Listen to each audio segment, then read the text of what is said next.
Assalamualaikum warahmatullahi wabarakatuh. Izin memperkenalkan diri, nama saya Diah Regita Cahyani dengan NIM 66612100086 dari kelas 4A. Di sini saya akan menjelaskan terkait analisis manajemen strategi Untirta sebagai penunjang tugas ujian akhir semester pada mata kuliah manajemen strategi. Visi dari Untirta yaitu terwujudnya Untirta sebagai Integrated Smart and Green, It's Green University yang unggul, berkarakter, dan berdaya saing di kawasan ASEAN tahun 2030. Analisisnya yaitu, visi tersebut sudah menggambarkan future oriented karena terdapat keyword terwujudnya. Misi dari Untirta yang pertama, meningkatkan kualitas, relevansi, dan daya saing pendidikan serta lulusan yang unggul, berkarakter, dan berdaya saing di kawasan ASEAN. Yang kedua, meningkatkan kualitas dan kuantitas penelitian dan pengabdian kepada masyarakat yang inovatif, berbasis kebutuhan nyata sesuai perkembangan zaman. Yang ketiga, meningkatkan daya dukung tata kelola perguruan tinggi yang baik sebagai implementasi dari Integrated Smart and Green, It's Green University. Analisisnya yaitu, misi tersebut sangat menggambarkan orientasi masa depan karena mengandung keyword meningkatkan, di mana hal tersebut sudah menggambarkan dan mencapai visi yang ada. Tujuan dari Untirta yang pertama, terwujudnya kemandirian institusi sebagai lembaga bermutu dan berdaya saing di kawasan ASEAN yang didukung oleh tata kelola yang baik dan kemitraan strategis di dalam dan luar negeri. Yang kedua, tercapainya hasil penelitian dan pengabdian pada masyarakat yang berkualitas dan terpublikasi dengan reputasi nasional atau internasional. Yang ketiga, terwujudnya daya dukung sarana dan prasarana yang terintegrasi smart and green. Yang keempat, tercapainya lulusan berdaya saing di kawasan ASEAN yang berkepribadian, berkarakter, dan menjunjung budaya lokal. Yang kelima, tercapainya mutu dan kompetensi dosen dan pegawai yang mampu merespon perubahan global. Analisisnya yaitu, dari kelima tujuan tersebut sudah sesuai dengan 3 misi yang ditetapkan oleh Untirta untuk dicapai. Sasarannya yaitu yang pertama, meningkatkan daya saing lulusan dengan memiliki sertifikat kompetensi dan soft skill yang memadai sehingga dapat langsung bekerja atau melanjutkan studi atau berwirausaha. Yang kedua, meningkatnya peran dosen di luar kampus sebagai praktisi industri. Yang ketiga, terwujudnya pengembangan karir dan prestasi mahasiswa. Yang keempat, terwujudnya program pasca sarjana prodi doktoral dan penambahan prodi magister. Yang kelima, meningkatnya peran dosen sebagai pembina mahasiswa dalam meraih prestasi nasional atau internasional.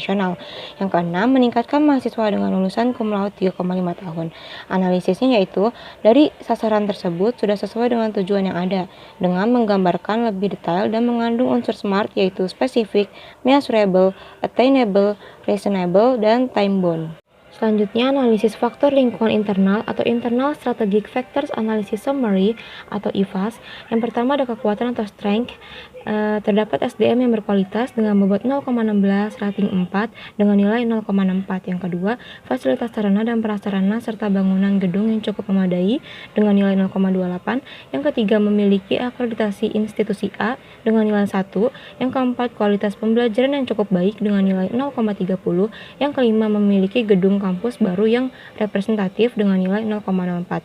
Jadi total nilai dari kekuatan yaitu 2,26. Selanjutnya, kelemahan atau weakness.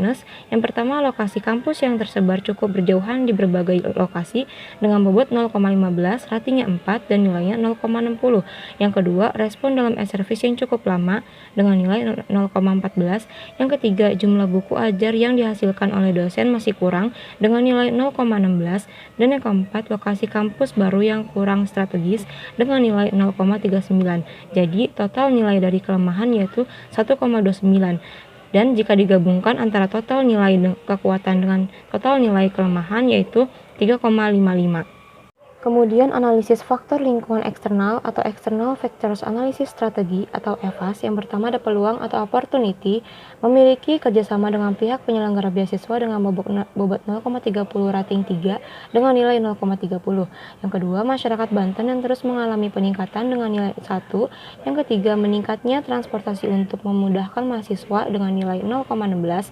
Yang keempat, semakin canggihnya era komunikasi untuk memberikan informasi kepada masyarakat dengan nilai 0,6 dan meningkatkan jumlah SMA dan SMK dengan nilai 0,52. Jadi total nilai dari peluang atau opportunity adalah 2,04. Selanjutnya ancaman atau threats. Yang pertama, rendahnya kualitas pendidikan dan kemauan untuk berkuliah pada masyarakat Banten dengan bobot 0,10, rating 3 dan nilai 0,30. Yang kedua, adanya keterbatasan ekonomi dalam membiayai kuliah sampai tingkat perguruan tinggi dengan nilai 0,44. Yang ketiga, persaingan lapangan pekerjaan yang semakin ketat dengan nilai 0,27. Yang keempat, semakin ketatnya persaingan antar perguruan tinggi dengan nilai 0,52. Jadi, total dari ancaman atau threats nilainya yaitu 1,53. Dan total nilai dari peluang dan ancaman sekitar 3,57. Pada kuadran strategi, sumbu X yaitu IFAS dengan nilai 3,55 dan sumbu Y-nya itu EFAS dengan nilai 3,57 dan termasuk ke dalam kuadran 1 strategi agresif. Kemudian analisis matriks SWOT. Pada analisis IFAS dan EFAS, dalam kekuatan atau strength dan peluang atau opportunity menghasilkan analisis matriks SWOT antara strength dan opportunity. Yang pertama, meningkatkan kolaborasi dengan menggunakan prinsip kemitraan dengan para dinas setempat atau universitas lainnya dengan penilaian bobot 0,09, rating 3, dan nilai 0,27. Yang kedua, mempertahankan budaya melakukan riset dan publikasi ilmiah oleh dosen bahkan mahasiswa Untirta. Penilaiannya dengan bobot 0,08, rating 4, dengan nilai 0,32. Selanjutnya, dari hasil analisis IFAS dan EFAS dalam kelemahan atau weaknesses dan peluang atau opportunity menghasilkan analisis matriks SWOT antara kelemahan atau weaknesses dan peluang atau opportunity, yaitu yang pertama, Rektorat Untirta mengundang pemerintah Provinsi Banten atau pihak lainnya ke Untirta untuk melihat kondisi secara langsung dengan penilaian bobot 0,10, rating 3 dengan nilai 0,30. Yang kedua, menerapkan reward bagi mahasiswa yang selalu disiplin dalam melakukan perkuliahan dengan penilaian bobot 0,12, rating 2 dengan nilai 0,24. Kemudian dari hasil analisis IFAS dan EFAS juga dalam kekuatan atau strengths dan ancaman atau threats menghasilkan analisis matriks SWOT antara kekuatan atau strengths dan ancaman atau threats. Yang pertama, membuka akses kerjasama seluas mungkin dengan universitas lain baik dalam negeri maupun luar negeri dengan penilaian bobot 0,11, rating 3 dengan nilai 0,33. Yang kedua, pelatihan maupun sosialisasi terkait penggunaan perangkat teknologi kepada sivitas akademika Untirta. Penilaiannya bobot 0,11, rating 3 dengan nilai 0,22. Dan yang ketiga, meningkatkan kualitas tenaga pengajar serta menambah prodi yang dibutuhkan di masa yang akan datang dengan penilaian bobot 0,13, rating 3 dengan nilai 0,29. Selanjutnya, hasil dari analisis IFAS dan EFAS antara kelemahan atau weaknesses dan ancaman atau threats menghasilkan analisis matriks SWOT antara kelemahan atau weaknesses dan ancaman atau threats. Yang pertama, perlunya pengawasan oleh Dinas Pendidikan di Banten dalam upaya meningkatkan sarana dan prasarana di Untirta dengan penilaian bobot 0,07, rating 1 dan nilai 0,07. Yang kedua, adanya pelaksanaan yang jelas dengan memuat sanksi berat bila ada yang melanggar. Penilaiannya bobot 0,09, rating 4 dengan nilai 0,36. Yang ketiga, perbaikan budaya internal birokrasi di Untirta dengan penilaian bobot 0,12, rating 2 dengan nilai 0,24. Menginterpretasikan nilai strategi matriks SWOT. Dari hasil analisis strategi SWOT didapatkan total nilai yaitu 2,64 yang dimana berinterpretasi sedang atau moderat jika strategi tersebut diterapkan pada Untirta.